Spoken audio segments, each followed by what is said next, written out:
নমস্কার বন্ধুরা, আপনাদের সকলকে পূর্ণিমাস কিচেন অ্যান্ড ব্লগ চ্যানেলে স্বাগত। আজকে আমি রান্না করে দেখাবো আপনাদের ডবল কুসুম ডিমের কষা। তো চলুন রেসিপিটা শুরু করা যাক। তো এইগুলো হচ্ছে ডবল কুসুমের ডিম। দেখুন কি বড় বড় সাইজের। আর এইগুলো আমাদের এখানে একটি দোকানে আনে এবং খুব একটা বেশি পরিমাণে আনে না, তো 2-3 পেটি আনে, তো সঙ্গে সঙ্গে কিন্তু শেষ হয়ে যায়। তো আজকে আমি পেয়েছি।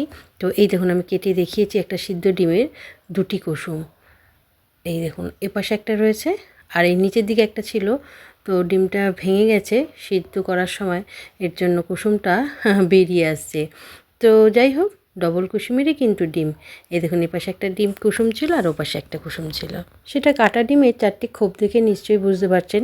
তো যাই হোক, চলুন এবার এই ডবল কুসুমের ডিমের তরকারি রান্না শুরু করি। প্রথমেই আমি কড়াইতে একটু গরম জল করে নিয়েছি। এরপর আমি এই ডিমগুলোকে সব এই উষ্ণ গরম জলের মধ্যে দিয়ে দেব। দেওয়ার পরে কিন্তু একটু ভালো করে ফোটাতে হবে মিনিট 5-এর জন্য। তো একটু সামান্য লবণ দিয়ে দিলে কিন্তু খুব তাড়াতাড়ি ডিমটা সিদ্ধ হয়ে যাবে। আর আলুটা তো আমাকে দিতেই হবে, কারণ আমার মেয়ে আর আমার মেজো দেওয়ার তো আলু খেতে ভীষণ ভালোবাসে। আপনারা চাইলে কিন্তু এই আলুটাকে স্কিপ করে দেবেন, তাহলে না বেশ ডিমের কষা করলে এই তরকারিটা বেশ দারুণ লাগে। তো আমি করছি অনেকটাই কষাই হবে, ঝোলটা একটু কমই রাখবো, কিন্তু আলু দিতেই হবে। তো আপনারা চাইলে আলু ছাড়াও করতে পারেন।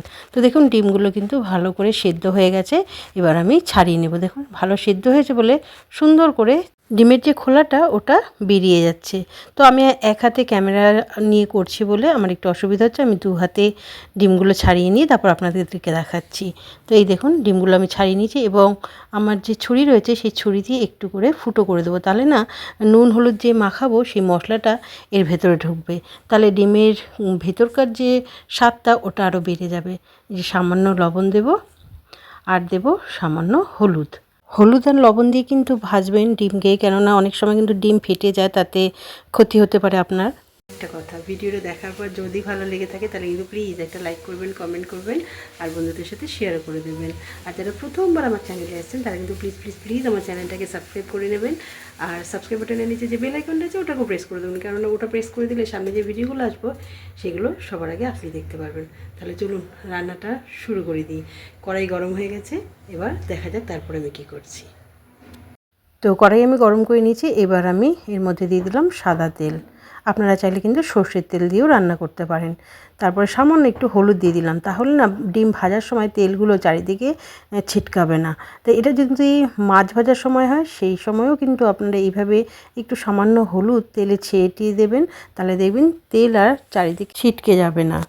আর এই ডিমের তরকারি করতে আমার এই সবজিগুলো লাগছে, যেমন এখানে নিয়েছি বেরেস্তা করে কেটে রাখা পেঁয়াজ, ডুমো ডুমো করে কেটে রাখা পেঁয়াজ, নিয়েছি কিছুটা রসুন, নিয়েছি আদা, নিয়েছি টমেটো কুচি আর নিয়েছি কিছুটা কড়াইশুঁটি।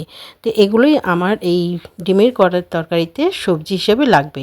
আর লাগবে কিছু মশলা, সেটা আমি রান্না করতে করতেই দেখিয়ে দেবো। এই যে ডিমগুলো ভাজা হয়ে গেছে, তো আস্তে আস্তে আমি তুলে নিচ্ছি একটি বাটিতে।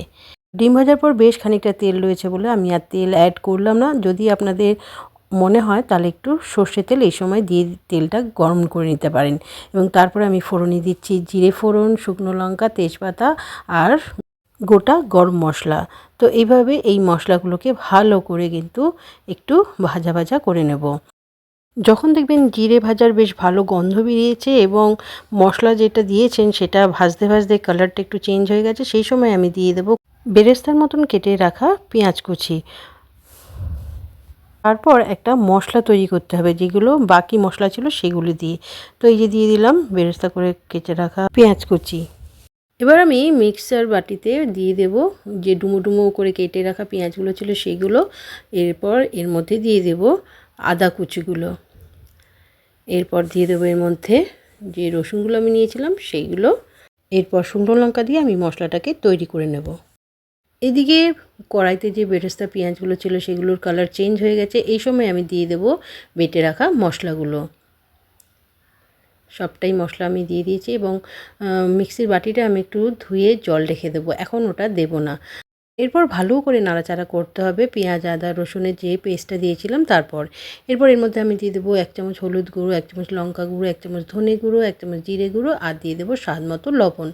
এগুলো দেওয়ার পর কিন্তু ভালো করে কষাতে হবে এবং কষাতে কষাতে দেখবেন পেঁয়াজের রং একদম পরিবর্তন হয়ে গেছে এবং সেই কাঁচা গন্ধটা নেই।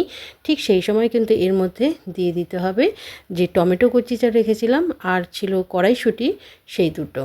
এরপর টমেটো আর কড়াইশুঁটি একসাথে কষানোর পর দেখবেন যখন সাইড দিয়ে তেল বেরোতে শুরু করেছে সেই সময় মনে করবেন আপনার মশলা কষানো হয়ে গেছে। এরপর আমি এর মধ্যে দিয়ে দেবো ওই যে মিক্সার বাটিটা ধুয়ে যে জলটা ছিল সেই জলটা। তো জলের পরিমাণটা আপনারা অল্প অল্প করেই দেবেন। এই যে দেখুন আমি ওই মিক্সির বাটির জলটা দিয়ে আবার কিন্তু কষাতে থাকলাম।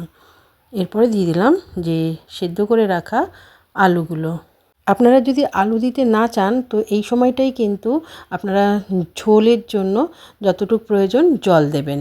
আর আমি যেহেতু আলুটা একটু এই মশলার সঙ্গে মেশানোর জন্য একটু আগেই দিলাম, তো আলুটা যখন এই মশলার সঙ্গে মিশে যাবে তখন আমি এর মধ্যে জল দিয়ে দেবো।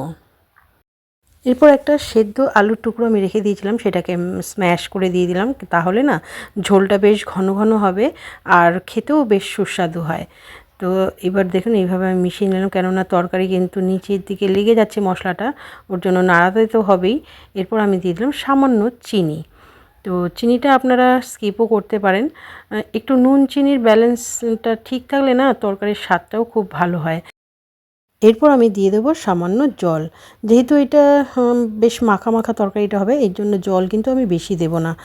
এই অবস্থায় আমি 5 মিনিটের মতো তরকারিটাকে ফুটতে দেব। মিনিট 5 পর আমি ভেজে রাখা ডিমগুলোকে এবার এই ঝোলের মধ্যে দিয়ে দেব। তো আমাদের ঘরে 8 জন মেম্বার, তো সেই জন্য আমি এই 8টা ডিম দিয়েছি। আরেকটি ভেঙেও গেছে। তো আমরা 7 জন মেম্বার, আর একজন আমাদের যে কাজ করে বাড়িতে দাদা, সেই দাদাও খান, তো সেই জন্য 8 জন। তো এবার দেখুন কি সুন্দর হয়ে গেছে এবং তরকারিটাও কিন্তু আমার বেশ তৈরি হয়ে গেছে এবং খুব সুন্দর ঘ্রাণ দিচ্ছে, কিন্তু সারা বাড়িতে মোমো করছে ডিমের তরকারির। তো এই অবস্থায় আমি 2 মিনিট ভালো করে কষিয়ে নিলাম। দেখুন ঝোল কিন্তু একদম শুকনো হয়ে গেছে এবং দিয়ে দেবো বেশ খানিকটা ধনেপাতা। তো এইভাবে কিন্তু আপনারা ডিমের কারি তৈরি করে দেখুন, সত্যি অপূর্ব লাগবে। আর দিয়ে দিলাম সামান্য শাহি গরম মশলা। ভালো করে মিশিয়ে নেব এবং গ্যাসের ওভেন কিন্তু আমি বন্ধ করে দেব। তো আমার কিন্তু রেডি হয়ে গেছে ডিম কষা। তো এইভাবে কিন্তু আপনারাও অবশ্যই করে দেখবেন। সত্যি সত্যি বলছি ভীষণ ভীষণ ভালো লাগে। আর এই ডিমের তরকারির গন্ধ বাইরে থেকেও লোক পেয়ে যাবে যে সত্যি ডিমের তরকারিরই গন্ধ। আমার বাড়িতে নিচে যারা কাজ করে তারা বলে ডিমের তরকারি হচ্ছে না বৌদি। এর জন্যই বলতে পারলাম যে ডিমের তরকারির গন্ধ কিন্তু অনেক দূর পর্যন্তই গেছে। তো এইভাবে কিন্তু আপনারাও রান্না করে নিতে পারেন ডিম কষা। তো আমি তো করেছি ডবল কুসুমের ডিম, আপনারা কিন্তু নর্মাল ডিম দিয়েও কিন্তু এইভাবে ডিম কষা করে নিতে পারেন। সত্যি বলছি ভীষণ ভীষণ ভালো লাগে এরকম তরকারি। তো আজকের মতো ভিডিওটা এখানেই শেষ করলাম। যদি ভালো লেগে থাকে তাহলে কিন্তু প্লিজ লাইক করবেন, কমেন্ট করবেন আর বন্ধুদের সাথে শেয়ারও করে দেবেন। আর যারা প্রথমবার আমার চ্যানেলে আসেন তারা কিন্তু প্লিজ প্লিজ প্লিজ আমার চ্যানেলটাকে সাবস্ক্রাইব করে নেবেন। আর সাবস্ক্রাইব বাটনের নিচে যে বেল আইকনটা আছে ওটাকেও প্রেস করে দেবেন, কারণ ওটা প্রেস করে দিলে সামনে যে ভিডিওগুলো আসবে সেগুলো সবার আগে আপনি দেখতে পারবেন। ভিডিওটা শেষ পর্যন্ত দেখার জন্য আপনাকে অসংখ্য অসংখ্য ধন্যবাদ।